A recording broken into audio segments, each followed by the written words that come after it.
Welcome to As The Chakras Spin, a podcast that connects life's experiences as they relate to the seven major chakras physically, emotionally, mentally, financially, and spiritually.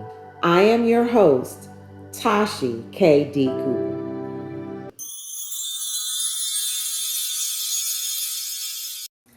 Peace and light, everyone. My name is Toshii K. Cooper, and I am the vibrational midwife, a.k.a. Reiki Woman. Yeah. We're back. We're back with another episode of As the Chakras Spin. And this is episode 25. I like this number because it vibrates to the number 7. 2 and 5 equals 7. And 7 is special to me because I was born during the 7th hour on the 7th day of the week in the 7th month in 1970. And I love talking about these 7 major chakras. Hence, this podcast, As the Chakras Spin, okay? If you are new to energy and chakras, there will be a link in the description that will give you a general overview. All right.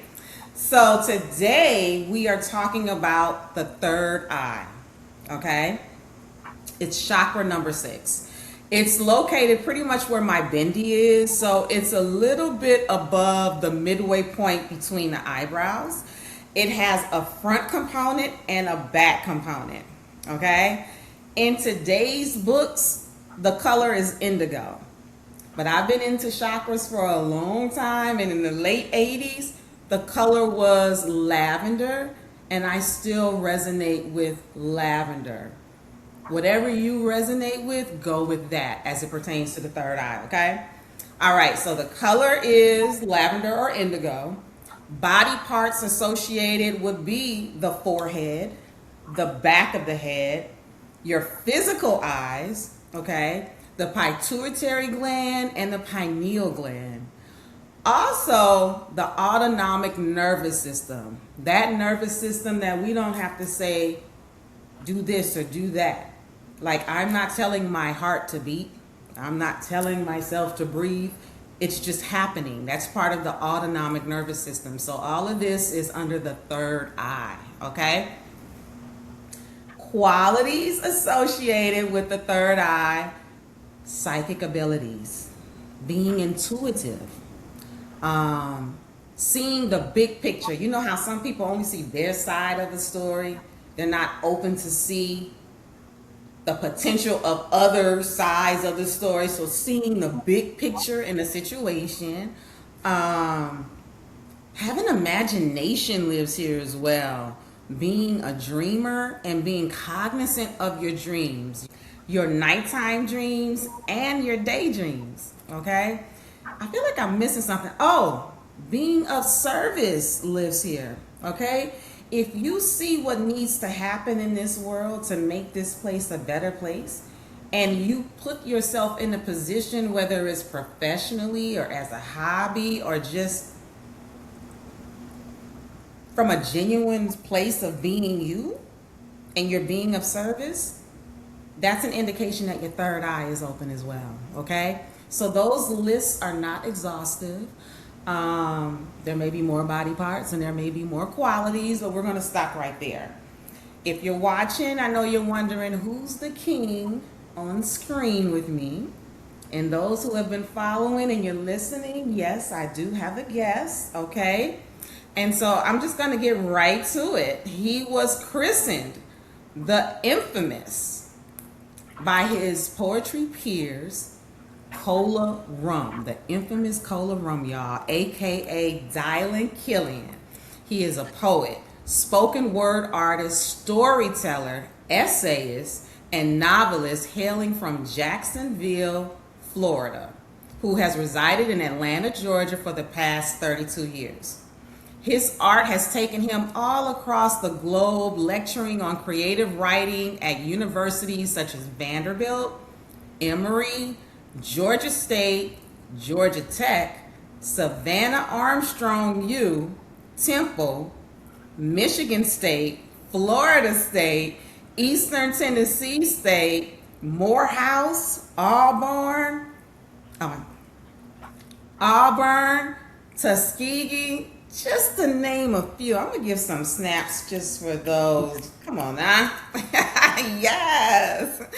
All right. So he was also featured in the spoken word documentaries Poetry on Fire, Volume 1 and 3. He was a member of the Atlanta Blue Milk Slam team in 2000. He's appeared on the BET's Lyric Cafe and the Black Family Channel Spoken. He toured the country with the Goldfire Production Actors Troupe, a former slam poet and haiku champion. He was the 2019 Moth Grand Story Slam of Atlanta winner. Okay, y'all? 3 of his stories have been featured on the Moth syndicated show. Check him out. He has published 2 dark comedic novels that he will speak on later. And he is in the 3rd quarter of finishing an Afrofuturistic novel. I'm going to need y'all to put your hands together for the infamous Cola Rum, a.k.a. Dylon Killian. Woo!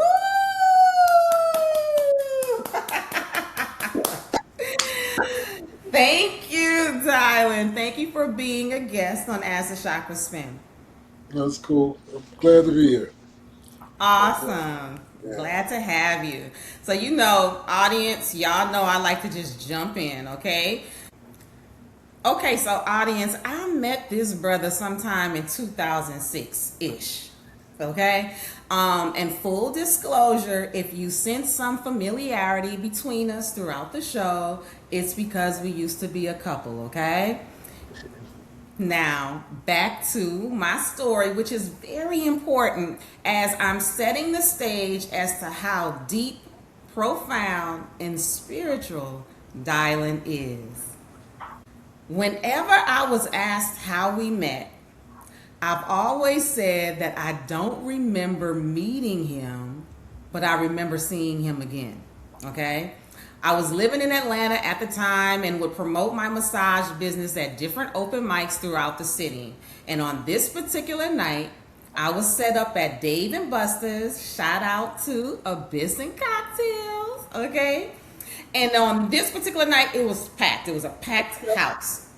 Dude walks by. Dude is Dylon. He walks by my setup while I'm massaging someone, right? I thought and smiled to myself, that's that guy. Again, I don't remember from where, okay? But I said, that's that guy, okay? When I finished the massage, I walked over to him and I looked at him and smiled and said, do you remember me? And classic Cola Rum, he kind of chuckled and was like, what's up, love? I wish I could imitate him good, but anyone that knows he got that, what's up, love? So moving the story along, he gave me his business card, okay? I think I called him either the next night or the one after that. We spoke for at least 2 hours nonstop. I laughed. My intellect was stimulated. We flirted a little bit. But when I tell you, I was just a little bit spooked by the end of the conversation. I'm being so real with y'all, okay? I've always considered myself to be spiritual, okay? And though I was in my mid-30s at the time, I hadn't attracted a spiritual brother to me until I met Dylon, okay? And he not only matched my spirituality and mystical psychic experiences, but he shared some next level stuff, at least to me. Next level adventures and occurrences in the spirit world that I wasn't quite ready for, okay? And though I am much stronger, grounded, and more comfortable with the spirit world today, back then during that particular conversation, some of the topics and stories he confidently and humorously spoke on Though fascinating, it freaked me out, y'all. I'm not even gonna lie.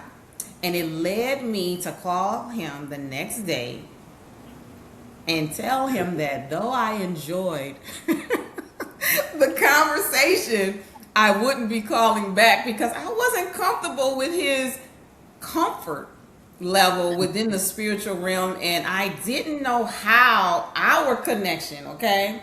I didn't know how our connection would impact me with the spiritual realm, i.e., spirits visiting me all willy nilly like the way they like to do. Okay, I kid you not, it literally took me 3 years before I went out on a date with him.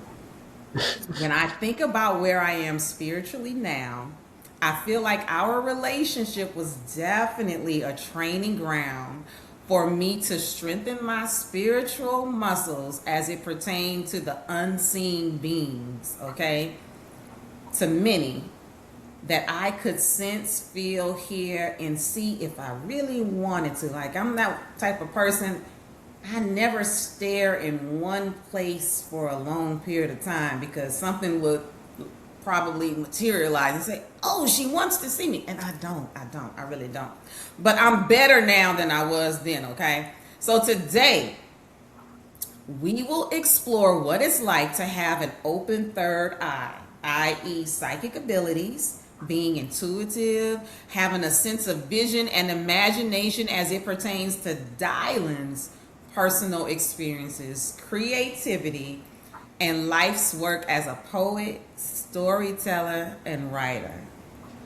Yeah. So I love to read novels, y'all. And it was within the world of fiction that I first heard of the concept of being born with a veil.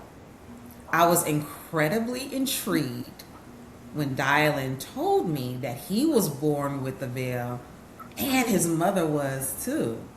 Dylon, will you please explain what that means for those not familiar with the term or concept? People born with the veil of the caul is when a baby who's in the amniotic sac, a bag of water that the womb carries the baby in. Part of that bag um gets stuck on that baby's face. And when that baby come out the womb, part of that bag is still has grown on that baby's face. And Okay. so all throughout since ancient times they've always said children that's born come out the mother's womb with that skin over their face, the veil or the caul, they have psychic abilities. So yeah, so that's what the veil is. The veil or the caul. So yeah, Okay. I was a veil child. So you were a veil child. Okay. Yeah, And isn't it something like when they say when you can see beyond the veil, that's the veil they're talking about? Or is yeah, that the yeah, spiritual veil that they're also speaking of as well? yeah. They say yeah, you see them beyond the veil of life, and you can see other things. Or as like a lot of people who into W.E.B. Du Bois, he used to use the veil to describe the black community and the white community also. But he Okay. also used it because he was saying that black people had to have a second sense. We had to have a psychic ability to live behind the veil of black in the black world and be another person in the white world. But Sure. he was using the symbology of the veil, that psychic veil that black people always knew about. Yeah, Okay. And yeah. who is he? I missed the name. W.E.B. Du Bois, the civil Oh, rights activist that was over the Crisis newspaper and one of the speakers for the NAACP. yes. Yeah, he used that analogy to describe black people in the two worlds we lived in, the white world and the black world, and they had Yes. veil. And he said the black race, we're the second sight race. That's what he said. And it's Interesting. interesting, yeah. Yeah, he often referred to the black Americans as the second sight race. I Yeah, never knew that. yeah, Okay. yeah, All yeah. right. So, what exactly are your psychic gifts, and about how old were you when you noticed that there's something different about you as it pertains to those gifts? Mine is clairvoyance. Is that it's visual, whether it's visions or going out in the astral plane and seeing different planes of life, or seeing spirits. So I'm clairvoyant. Like yeah, some people are clairsentient. They can Yeah. feel a lot of stuff. I'm more clairvoyant. I can feel stuff, but I can't feel stuff as much as I can see stuff. So I'm clairvoyant, and it was always there. But since my house, we had a lot of spiritualists around me, Yeah. that it was never nothing big until I started getting older. But I had my grandmother who was spiritual, my mother, my auntie, all me and my sister, my auntie and her kids. Two of them was artists, and had a blind sister in the white lived next door. She saw spirits and ghosts. And we had this other lady who lived around the corner named Miss Goldie. She was real, real spiritual too, because she used to be cooking chicken feet in the pot, chicken feet and rice all the time. But all of them would be talking about spirits and ghosts like it wasn't nothing. So I Okay. didn't so I didn't grow up thought it was anything special growing up because it was just part of it. It wasn't until I got older and started going around other people and I started realizing how scared people was when you talk about ghosts, spirits, visions. People got real, real scared. That's Yeah. when I started realizing, oh, okay, the stuff that I be seeing all today, all right, that's some different stuff. I thought everybody Right. all this stuff. I thought everybody, thought, especially black people. I thought all black people saw have visions and see spirits and stuff. Until I got older and I started realizing most people didn't. And so I said, oh, Okay. that's when I realized, let me reel myself in a little bit. Yeah, Okay. yeah. So in my teens, I started reeling myself in a little bit when I You mean realized, like oh, not sharing what you yeah, were yeah, experiencing? not sharing it with everybody. Because at first I just talk to anybody. But Yeah. as I got older, I realized people started moving away from me. I said, "Oh, I'm scaring people." Yeah, people get looking at you like you the open or something. I said, "Whoa!" I said, "Oh, okay, yeah." Wow. So this is not everybody. So yeah, so Yeah. that's when I started realizing, okay, it's different. And you And said there was someone next door that was blind, but they could see yeah, spirits? yeah, Mrs. Brown. She was a sister in white. You remember, the ladies in the South that wear all the white? Yeah, Yeah. doing the baptisms for everybody. She was one of those ladies, and she was blind, and she lived next door to us. And she knew anybody that come walking up, but she knew who you was. She knew by your spirit and your footsteps. You didn't even have to say nothing to her. She'd be like, "Hey, Dylon, I know that's you. Come on in here." You know what I'm saying? Wow. Yeah, yeah, but she could sense. And I remember I tell you about the time when I was at the University of Florida, Yeah. and one of my classes in communication, we had to go in the community and be a service to the community. And it was this old blind black lady, and I had to drive her some places. And I walked in the door. I said, "All right, this is me." I said, "Don't have to worry, I'm a good person." She said, "I know you're a good person. I wouldn't let you in the door if you what." She said, "I felt." Ah. She said, "I felt you was coming up to the door. I felt that you had a good spirit." Yep. Oh. Yeah, this old black lady. She told me that before I even got Okay. in the house. She said, "You wouldn't have gotten that front door if you was evil." Yeah. Wow. So is Yeah. there like a memorable experience from the early days that made you go, like I know everything was just kind of regular to you, but was there anything that just kind of stood out that you still Yeah. remember? Yeah, I tell people, one, I can say this without shame. When I was little, I used to pee the bed. I used to urinate in bed when I was a kid. Yeah. And my mom and them said, "Boy, why don't you just get up at night?" I couldn't explain to them I had to leave my body. And when you leave your body, my body would just go straight calm. When your body goes straight calm, you go urinate. If you had to urinate, yeah. But I couldn't explain it to them. Yeah. Wow. Yeah. I used to be traveling as a kid and I would come back into my body. When I would come back into my body, the bed would be wet. And they would be like, "Boy, can't you just feel when you about to pee and get up and go to bed?" That's Yeah. why I'm telling people some of y'all, some kids do just pee the bed, but you got some kids to be spiritual and they don't even know that they're And they spiritual. don't know They it. don't even know. They leave in their bodies and they don't know. And their bodies go totally relaxed. And they don't know it. Wow. I could never explain it to my mom and them until I got older. When I Yeah. got my late teens, I told my mother, I said, "Remember I used to pee the bed all the time?" I said, because I just stopped doing it one day. I stopped peeing the bed at one day. And Yeah, I stopped peeing when I really got a hold of my spirituality more. But I sure. said, you know, when I was a kid, I said I used to be astro traveling because I remember I used to be going to these different places. And then when I would come back, my bed would be wet and I couldn't even explain it. But yeah, that was happening because I was leaving my body at the Wow. water. Yeah, Yeah, yeah, and like for me, my gifts came to me longer down the line because there was no one around to really nurture what yeah. I was experiencing. But I Exactly. used to love to go to sleep because I love to be in a dream world. I was Oh, very cognizant of my dreams and I used to interpret my dreams even as a little girl. Um, but yeah, I love this story. Thank yeah, you. yeah. You Um, got so I know that you are intentional about the food and drinks you consume, the supplements you take, and your it. exercise regimen with basic stretching daily, right? Yeah, Do you feel like any of those things contribute to the quality and quantity of how your gift shows up for you? For like, for instance, when you drink alcohol or smoke a little something something, if you do yeah. that, does it block your gifts altogether or rather alter the types of psychic experiences that come through? The alcohol and the drugs will alter it or bring it on stronger.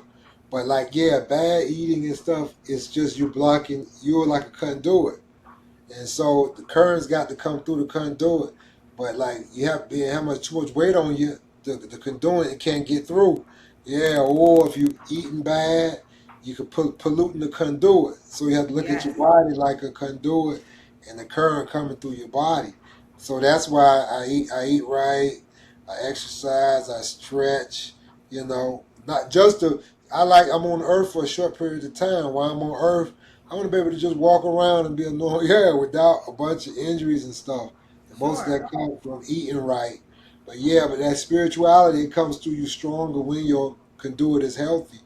Or because you got some people who not like you. You might have somebody that's crippled that can see it strong, but they've Yeah. been doing that since they was born. They've been Sure. crippled. Yeah, so you might have somebody crippled in a wheelchair or something that is strong. But me, since I'm a healthy mind and body, I try and keep it that way. Okay. Yeah, Okay. So, like during a fairly recent conversation we had discussing this show, I had told you that I wanted you to share the story of when you saved someone during yeah, one of your astral traveling experiences. And you yeah, asked me which time. And I only yeah, knew of the time that you helped a little Caucasian girl when she was a young adult. Like you saw her when she was yeah, a little girl, then you helped her again when she was a young adult. Will you yeah, please share that experience along with another one? yeah. You got two stories mixed up together. Oh, okay, Yeah, okay. the one is this little white girl. She came into my house when I stayed on Hart Street. Okay. She came into my house. I stayed on Hart Street in ATL, Sylvan Road, Hart Street. A little white girl came to my house. She asked me, "Are you Vicky?" And Vicky, she was a little white girl. And I said, "Oh, she had been talking to some psychic named Vicky." Okay. And she said, "Yeah, Vicky told me that I had passed." And I said, "Yeah, you've passed. You need to go towards the light. You got to transition over." And she said, "You think?" I said, "Yeah." I said, "Don't sit here and linger. You got to transition over." And so she said, "Thank you." She came and reached out her hand. I reached out my hand, and you always have when you like certain spirits, when you touch them, you have like electronic current go through y'all. And so when Okay. I touched her and her hand hit my hand, I felt like electric current could go up me. And then she felt to go up her. And then she went on and into the light and I came to. When I came to I was like, wow. You know. Okay. So that was the time I helped her. The Okay. other you got that mixed with this other time. This other time it was this little black girl. Oh. She was in an alley. I had done astral travel. Uh-huh. Yeah, I astro traveled. I don't know if it was this realm or another realm, but when I astro traveled to the realm, she was about to get raped in an alley by this guy. Yeah, by a black guy. And I came and I pushed the guy off. When I pushed the guy off, she ran. She looked back and said thank you and ran. And then I usually I drift out of that world and come out to this world, but I didn't drift out and come out to this world. I went further into the future. I Okay. seen her again. She was a famous track star. Yeah, and I said, wow, I kept her from getting murdered so she can become this famous track star. And Wow. it made me think about all of the track stars and stuff that had spirits help them along, and they probably don't even realize it. And it also made me think about. We always say give blessings to the ancestors, but you got to also give blessings to the progeny, people of the future, and the people of the present too, because you don't know who's guiding you. You might have someone in the present that guiding you in the present, or you might have your future progeny that's guiding you. Yeah, somebody who's going to be born in the future that comes from Yeah. the future to help you. So yeah, when I get around the country community, they be saying ancestors. I say progeny too. You know what I'm saying? Because some I people, love that. I'm getting yeah, chills. yeah. So say prod. Don't just say the ancestors. Give blessing to the progeny that the bloodline to come, because some of them coming helping the bloodline go forward. So you got to give blessing to the progeny too. Yeah. Oh, yes. I love that. Thank you. Thank you for You're sharing that. welcome. Y'all, I told y'all. You did, right? Yeah. So I used to love hearing about your astral traveling stories, like now, right? One Yeah. time you mentioned you saw a little boy from the 1950s and he saw you. Will you Yeah. describe that scenario and any dialogue, communication between the two of you? And do you remember where in the world he was from? Yeah, I can't quite remember it. I think he was in the Midwest. Okay. And whenever I astral travel, the first thing I do, I try and fly. After I try and fly in there, see if I can. So some realms you go to, you can't fly. You Okay. have certain gifts that you can use in realms, but some realms you can't use certain gifts. So, first thing I always try to do is make sure I can fly, because I don't know if I'm in a dangerous realm and I got to get the hell up out of there. You Yeah. know. So the first thing I try to learn, see if I can hover and fly, just in case it's a harsh realm with some brutal people, I can just take off. So I started gliding, and I was gliding through a neighborhood. Um, um, and then a door cracked open. I seen a little boy peep out. So I said, I'm gonna go up in here. So mind you, when I go into these realms, every now and then some of them could see you, but a lot of times they can't. So I was Okay. going here. I said, I'm gonna go in here and see what's going on in here. It was a little black boy. And when I was coming to go into the door and he cracked open, he just swung it open and said, Hey, how you doing? And I stopped and I was hovering. I said, You can see me? He said, Yeah, my mom and them always said I had that gift. I said, For real? He said, Yeah. And then we started talking. It was the late 1800s, because he was talking about Ida B. Wells and the racism, and she's fighting the racism in the late 1800s. Oh, it was Yeah, the late 1800s. in the late 1800s, Ida B. Wells, in the period of Ida B. Wells. And I said, Well, I'm from the future. He says, There's a lot of racism in the future. I said, It's there, but it's not as physical like it is with y'all. It's not a lot of hangings and killings. I said, Society is more violent. I Okay. said, The banks and the corporations control a lot of things, and they're making people violent and crazy. And so it's not just the whites crazy. I said, A lot of blacks are violent. I said, A lot of Hispanics and Asians, a lot of people are just violent people. So I said, It's Sure. less racism, but I said the world is a more dangerous place. And he said, Wow. I said, Yeah. Wow. I Yeah. don't know where I got Talk the to me. 1950s from. I'm just messing up all these Yeah. memories. Yeah, But it's the late that's deep. 1800s. Yeah, Yeah, because late when you 1800s. say that, I'm now remembering. That's deep. Yeah, yeah. And so I went, yeah, I went into the house. He said, Come on in. I went in the house and flying. He said, That's my grandmama and that's a such and such. Yeah.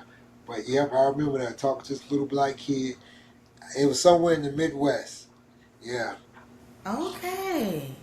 Yep. So when you astral travel, from your descriptions, I imagine you see people as like we see them today, like in human form. Some My some places. Say it Some again. places. Some places. Okay. Yeah. If it's a place where you got human Homo sapiens, what we call Homo sapiens humans, Yeah. yeah, on Earth or on another planet. what humans are, they look like humans. But some places you go, they don't look like humans. I've been to places where people been blue with green eyes. I've been to places where they've been extremely pale, look like vampires. I've been to places where they look like might be lizard people. Yeah, it's all depending on the places where you go. Yeah, some Interesting. some places might be people 4 feet tall with the red complexion of an Indian, but got four arms. You know, Ah, yeah, you got different types of beings and stuff. So yeah, sure. Do yeah, you ever see like just a mass of energy? yeah. Yeah, that's what I said. Some places you go to, they might just be a ball of energy. Oh, okay, I didn't hear you. Yeah, they might just be a ball of energy. Some people say that's the higher planes where they be balls of energy. But I've had balls of energy attack me. You know what I'm saying? So higher plane, I've had balls of energy attack me and push me out of their realm. You know, knock me right up Mm. out of here. Yeah, you will get that sometime. That's why I said when I go to astral travel, first thing I want to learn how to do is hover and fly because you don't never know which realm you're going into. If you're going into a barbaric realm, no matter if they real spiritual, they're still barbaric, you know. So they'll push you out of the realm, or you might have to get up out of that realm and run from someone, you know. So Wow. yeah, So, okay, how often do you astral travel, and is it something that you can control? Like when you lay down to go to sleep, can you be like, I don't want to do this today? Or, nah, probably if that would have just been my profession, due to the fact that God had chosen me to write. I tell people that all the time when they laugh. I say, when I put that pen down, my life be in shambles. When I pick that pen up, everything falls into place. So okay. that's God. He sent me to be a writer. He didn't send me to be like just a professional or spiritualist. Yeah, So, but He gave me those gifts. So if I was just a professional spiritualist, I'd probably figure out how to do all that on a high level. Because sure. if that's I tell that to people all the time. If that would have been the only thing I'd have been doing, yeah, I'd be bad at it because I got Sure. it. Yeah, but I focus more on the writing and imagination side of things. So yeah, so I can't go out. I use all my energy for that. So when I go out, when I go out, it usually be the wrong time. I be tired and be done wrote and be done went to work, and I come home. And I'm like, oh, not today, man. I don't feel like because I can feel when it's coming. Because I always get when I'm about to go out Uh or huh. whenever spirits coming into my room, I get a crackling in my head. And when you say the chakra, I get a popping sound in my head, and I say, oh, it's about to go down. I don't feel like dealing with it right now. So you said you get a crackling here? Yeah, I get a crackling. I get a crackling in my head. And every time I think of that, I always think they say it's at the pineal gland is right there. They say that's where that chakra is. But yeah, I always get a crackling there. Yeah, I get a crackling. And you And know that once you feel that sensation, I know either a spirit coming into the room or I'm going astral travel. And when I come back from astral traveling, it don't be crackling no more, it be humming. Yeah, I have a humming yeah, I have a humming up there. When I come back from astral traveling, or if I get a vision, it'll get the humming, you know.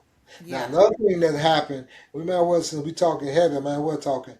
I don't know if we've been tampered with um uh, um um humans on the earth, but yeah, the same place where I had a crackling and the humming, I yeah. also get after a spiritual experience, I get a little jerking in my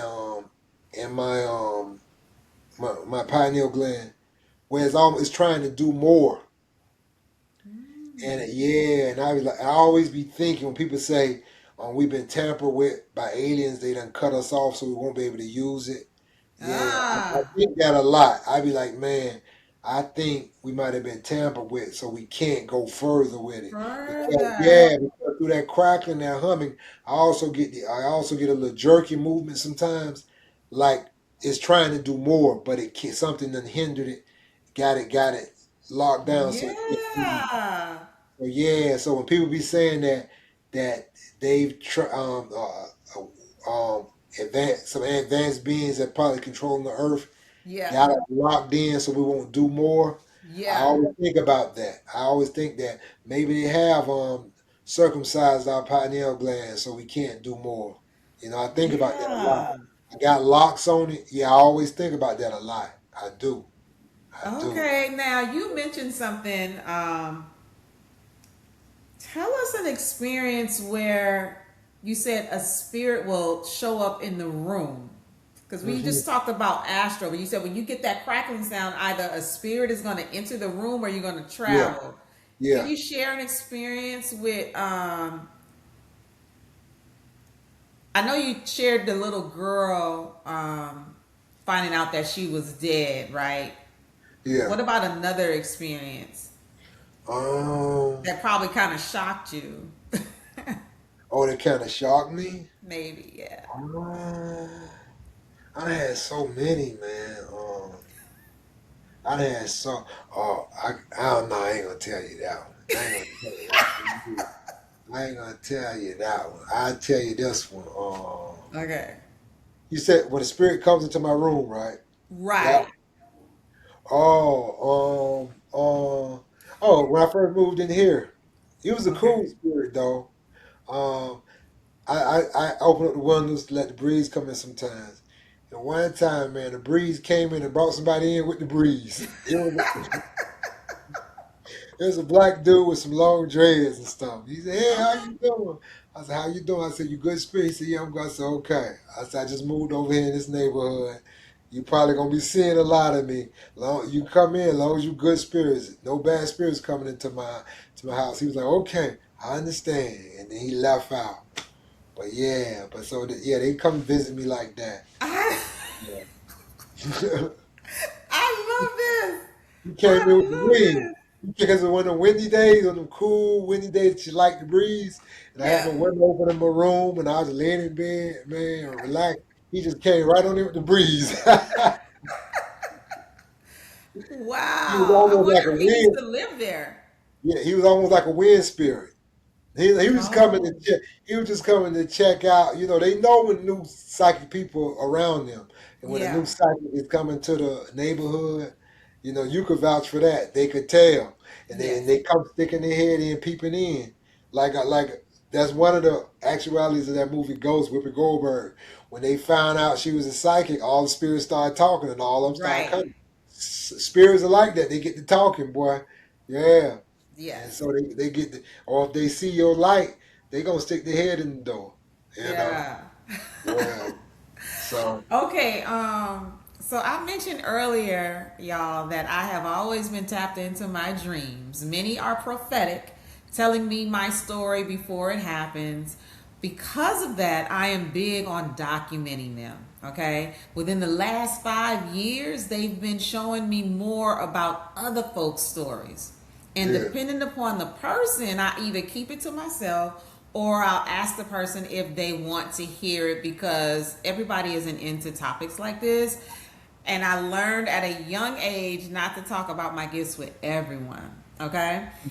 So your visions, Dylon, are so enlightening. I can typically relate to all of the ones you shared with me as they pertain to me personally. hmm I know that you get a lot of them in regards to your family as well.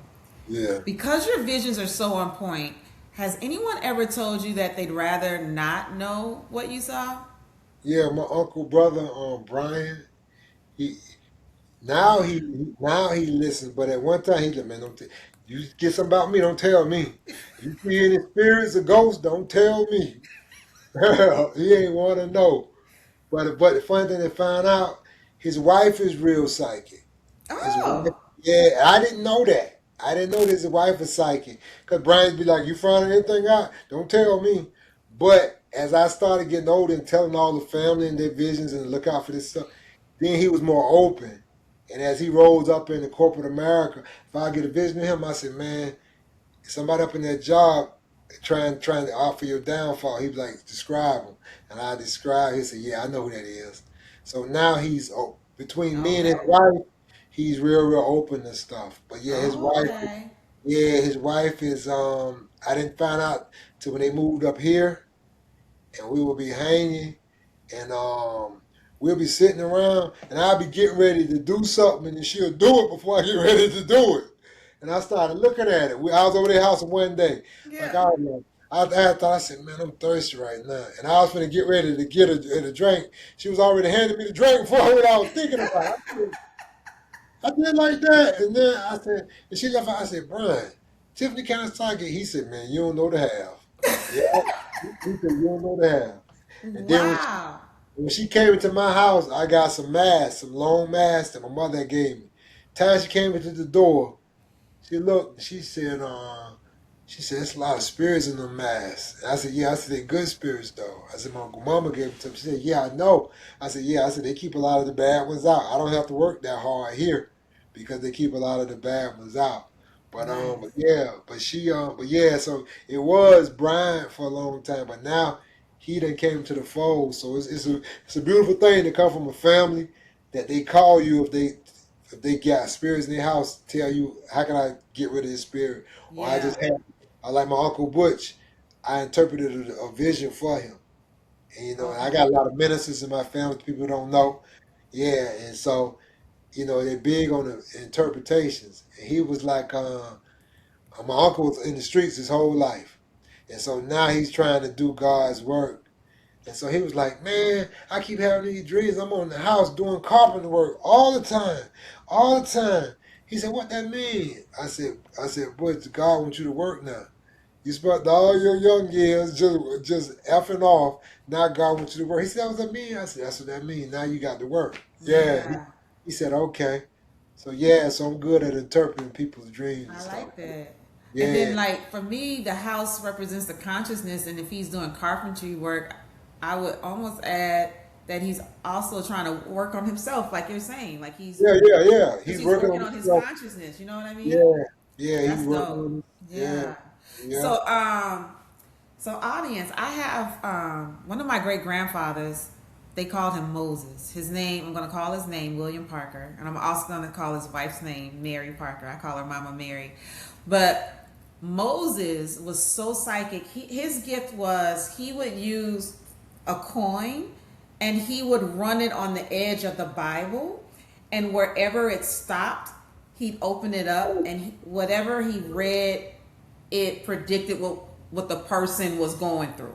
Okay, and one time, this man came to him, and his daughter was missing, and my great grandfather had said that she was dead, and the man ran away screaming because my great grandfather was always right with his predictions. So it's for me, it's a gift that I have to pray to not look at it as a curse, because some of the things you see, it doesn't or feel, it doesn't always feel good. And so I totally understand when people say, you know what, no, I don't want to know.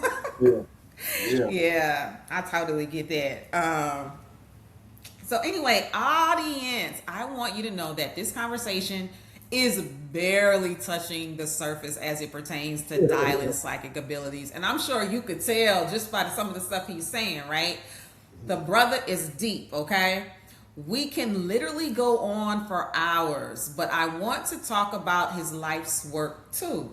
Before we move on to his work, I want to publicly thank you, Dylon, for the gems you shared with me as it pertains to spiritual cleansing and protecting myself in the spirit world. So thank you, Dylon. I really Right. appreciate you. Right. Yeah, I'm so much stronger these days. Like, I'm a totally different person. I'm like, gang, what's up? So, though this type of conversation is not had by many, taboo by some, and considered crazy by others, For those of you who resonate with what we're talking about and are not so comfortable with your own mystical experiences, I want to share these gems that Dylon taught me, okay? All right, so the first one, I was already pretty good at saging, like, and I like white sage. I like to sage my home to get rid of negative energy and spirits, okay? And I would follow up with frankincense and myrrh or just frankincense to bring in good energy, okay? I would also burn sweetgrass to bring in good energy as well. What Dylon added was pure water in a glass bowl. I love that. He would pray over the water and then walk around the living space and dousing, like putting his hand in the water and dousing it in different areas while he prayed. Now I do all of it.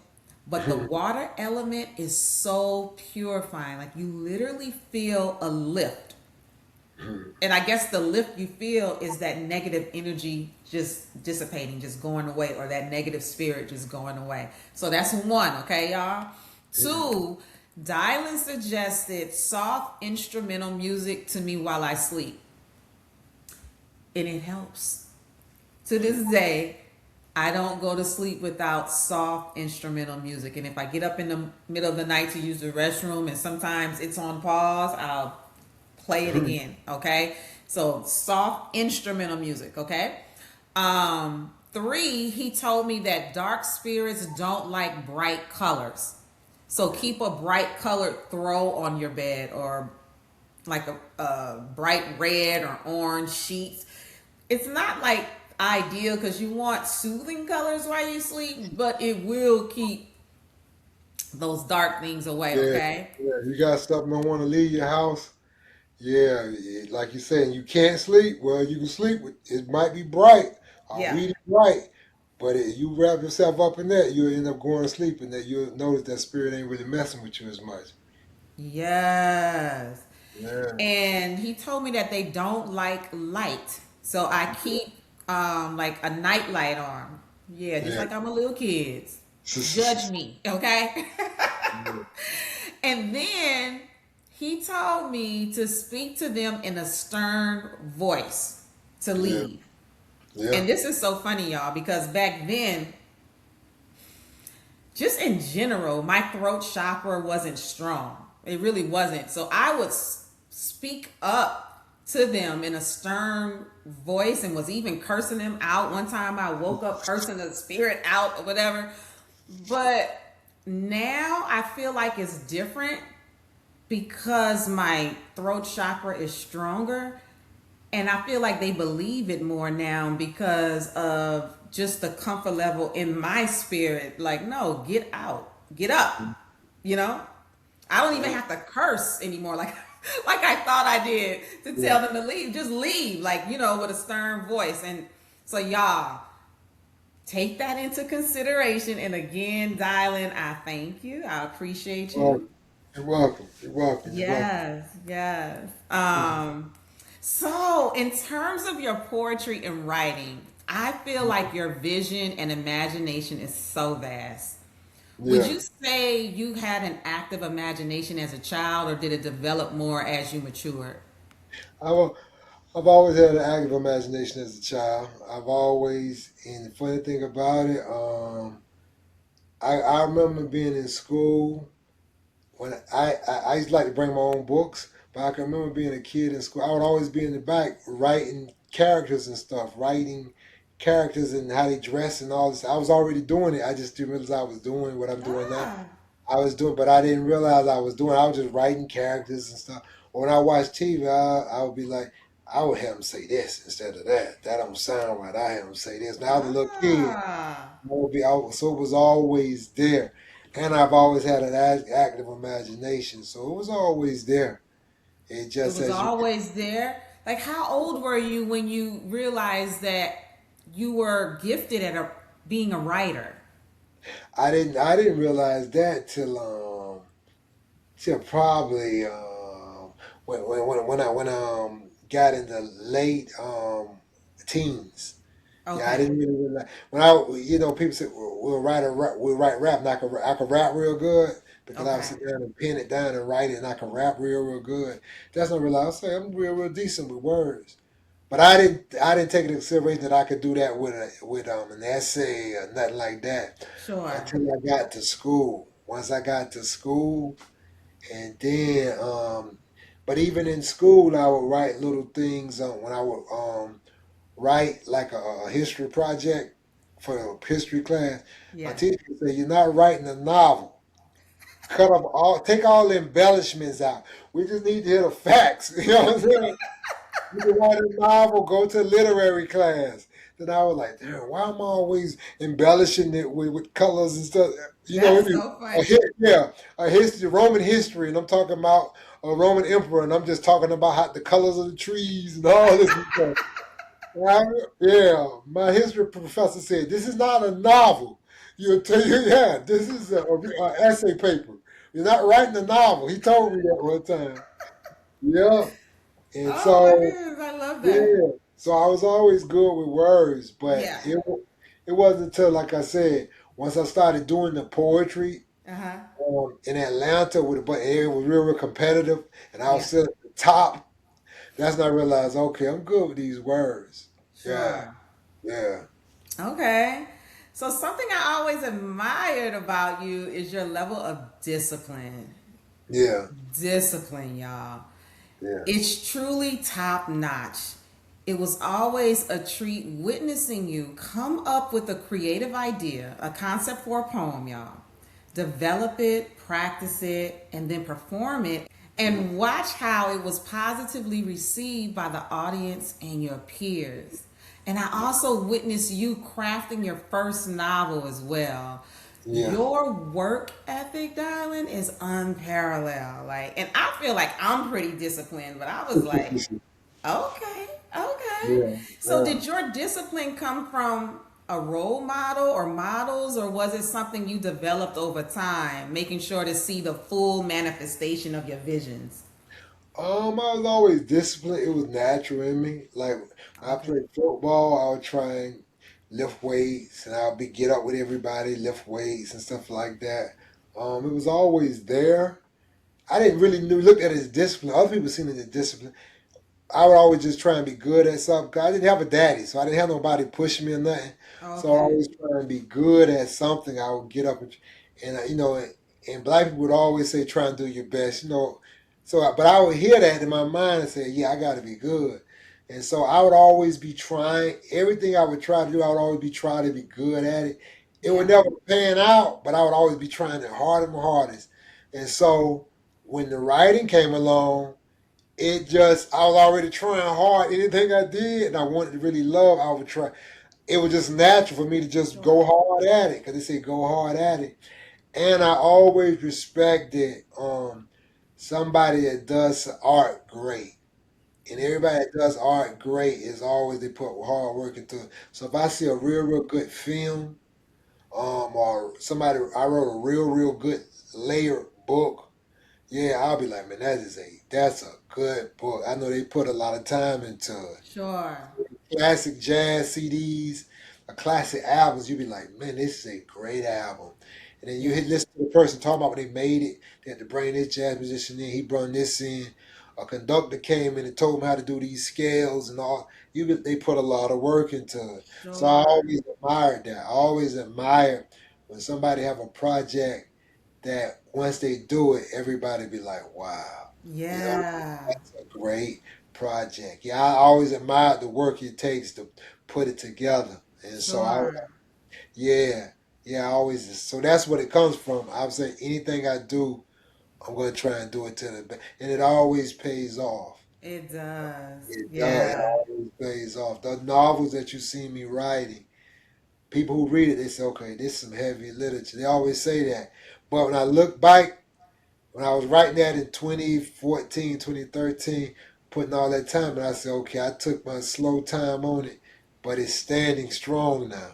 And so Yeah. people write it, they be like, man, this is a great passage. And I don't feel embarrassed. Like some people be embarrassed about a book they wrote 20 years ago. Them two books, I'm not embarrassed about them. They standing strong. Yes. because because I put all that time into them, they Sure. stand strong. They're gonna Yes. always stand strong. And I always remember I had told you one time when I get an old man, I want to be able to read my books and sit there and laugh. Cause um Dumas did that. The black Moorish guy that wrote Three Musketeers and the Okay. Count of Monte Cristo. They said when he got old and he read his books, he was like, "Man, these some well written stories." Yeah. And that kind of sent me on my journey to write my first novel when I read that. And I Yeah. said, that's how I want to end my life. I want to end my life on the porch, an old man read my book saying, wow, I laid it down. I like that. I love that actually.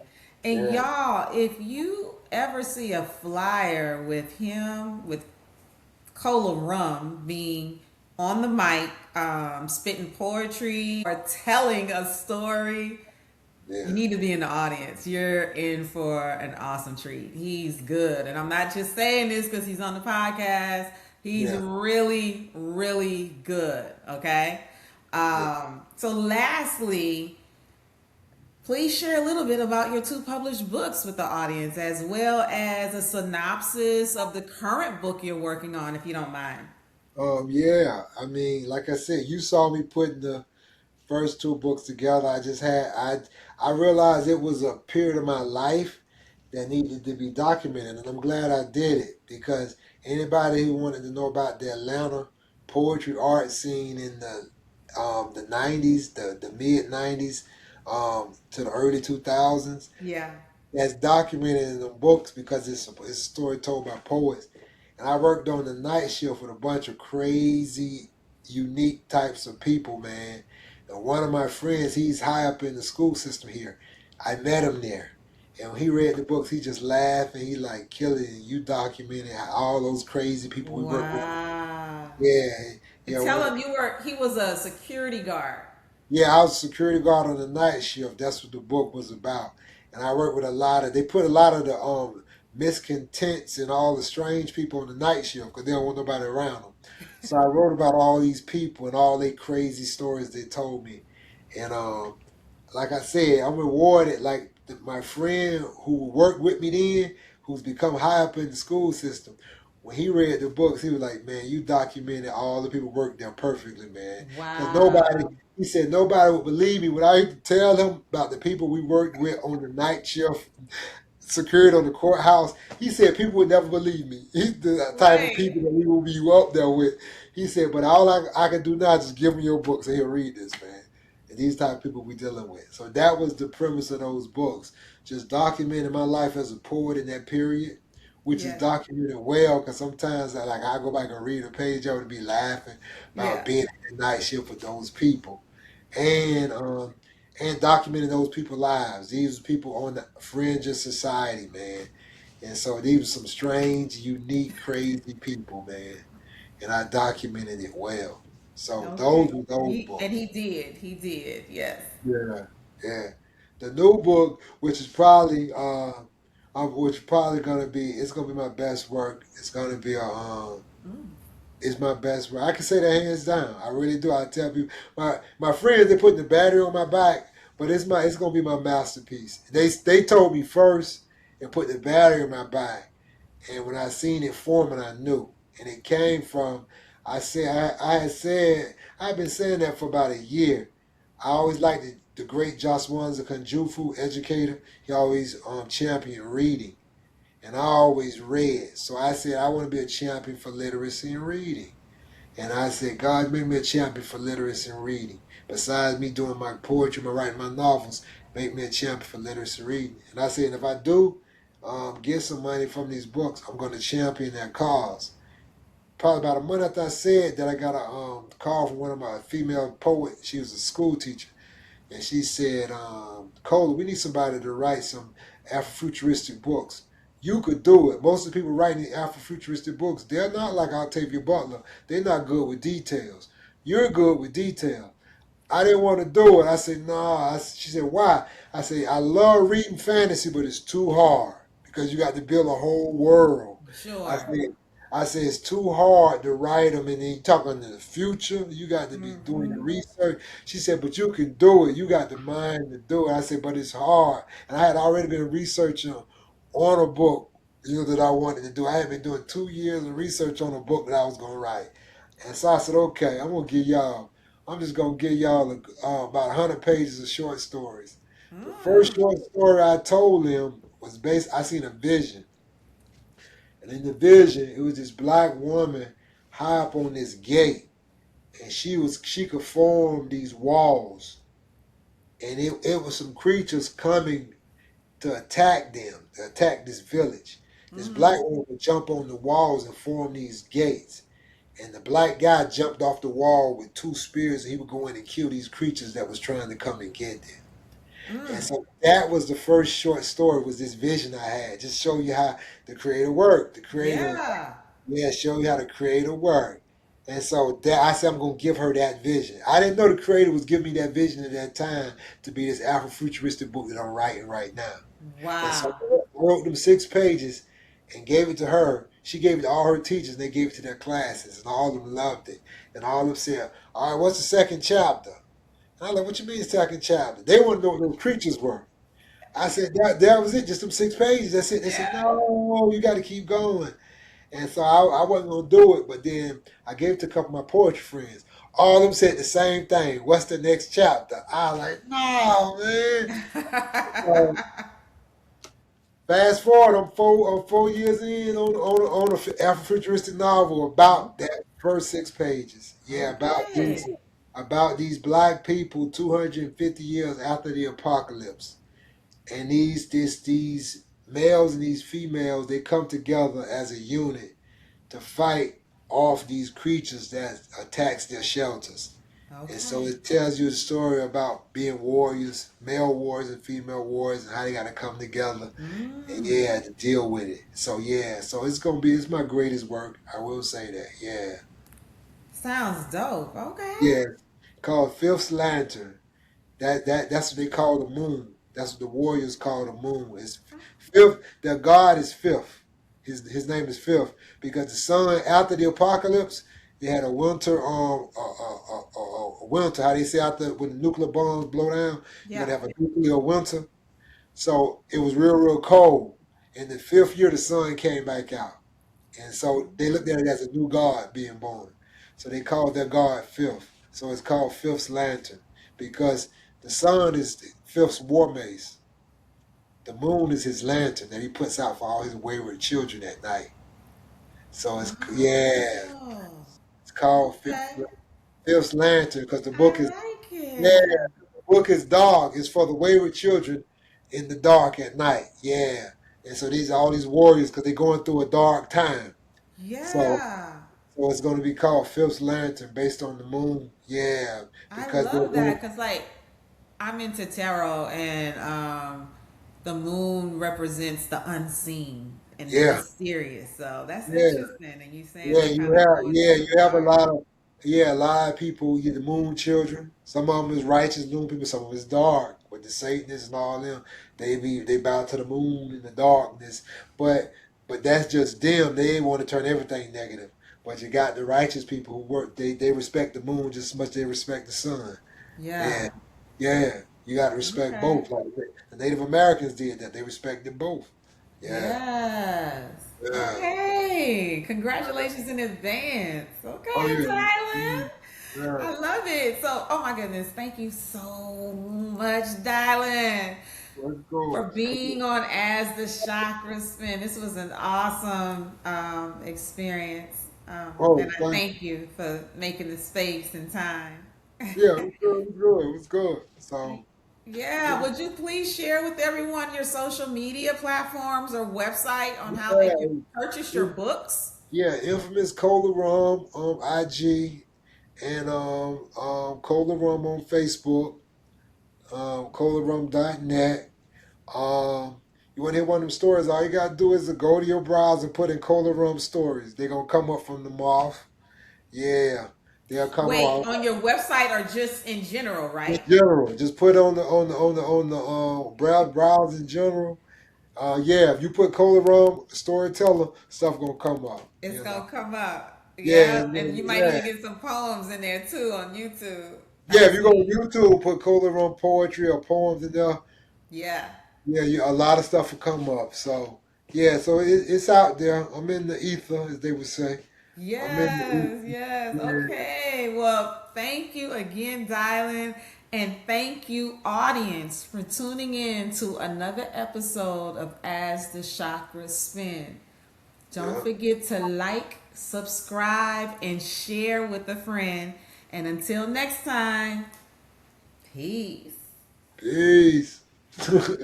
Thank you for listening to As the Chakras Spin. You can find all episodes at ToshiiKDCooper.com. To learn the health of your chakras, you can schedule a chakra reading directly on my website. Until next time, peace.